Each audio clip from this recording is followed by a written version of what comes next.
Stade Laurentin Club Musculation. Donc c'est une salle qui regroupe 400 adhérents. Nous avons 3 principales activités.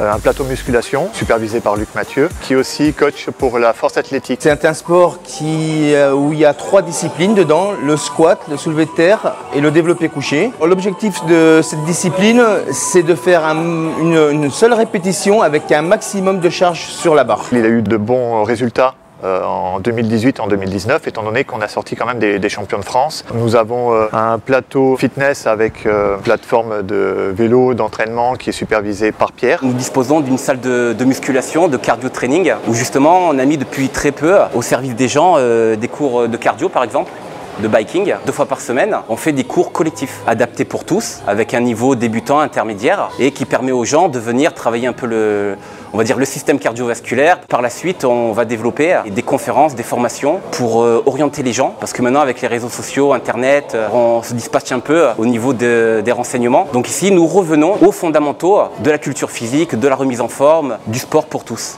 Donc on oriente les gens à ne pas faire n'importe quoi, et notamment dans le sport amateur, voire professionnel.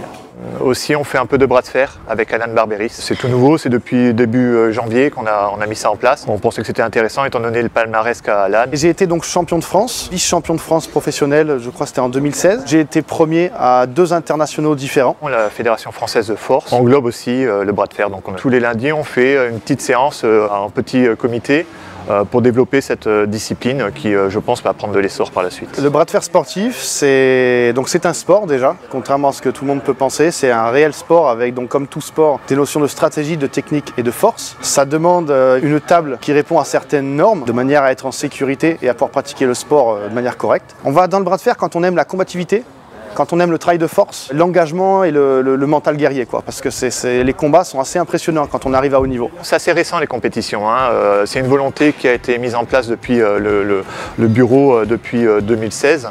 Depuis aussi l'affiliation à la Fédération française de force, ça nous ouvre pas mal de compétitions. Hors compétition, c'est l'accueil, c'est l'ambiance générale, c'est un club familial, les tarifications qui sont très avantageuses et le cadre. Donc on a tout un espace pour s'entraîner, pour courir dehors. C'est des très bonnes conditions pour venir s'entraîner. On a un créneau horaire qui est suffisamment large pour accueillir pas mal de personnes. Il y en a qui viennent pour la dilettante, pour retrouver des amis, et puis d'autres pour s'entraîner. Donc il y a vraiment un mélange de tout. Ça fait du bien, il faut venir s'entraîner. Il ne faut pas rester sédentaire, surtout si on a justement une activité qui ne prête pas à faire de l'exercice physique.